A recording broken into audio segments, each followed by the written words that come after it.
बीडच्या मसाजोगचे सरपंच संतोष देशमुख यांच्या हत्या प्रकरणामुळे जिल्ह्यासह संपूर्ण राज्याचं वातावरण हे ढवळून निघालंय। या प्रकरणातील इतर आरोपींना अटक करण्यात आली असली तरी कृष्णा आंधळे हा अद्यापही फरार आहे।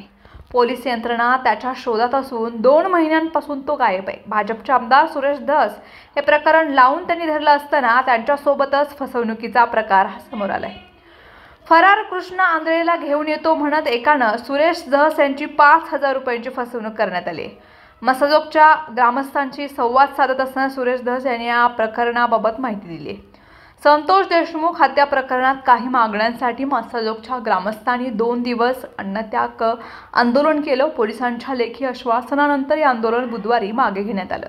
यावेळी भाजपचे आमदार सुरेश धस देखील उपस्थित होते। गावकऱ्यांशी संवाद साधताना धस यांनी फरार कृष्णा आंधळेच्या नावावर आपली फसवणूक झाल्याचे सांगितले। संतोष देशमुख हत्या प्रकरणातील आरोपी कृष्णा आंधळे हा 3 महिन्यांपासून फरार असून अद्यापही त्याचा शोध लागलेला नाही।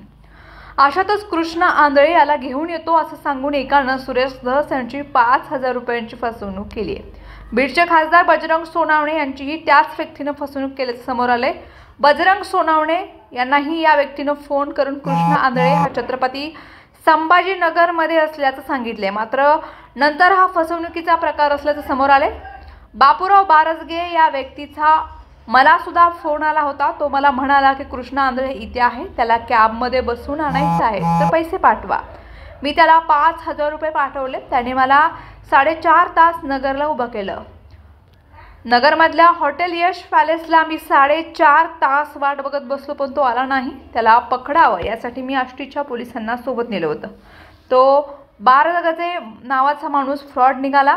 2-5 रुपये कमवणाऱ्या या अवलादे आहेत। मी पोलीस अधीक्षकांना फोन करून याची माहिती दिली।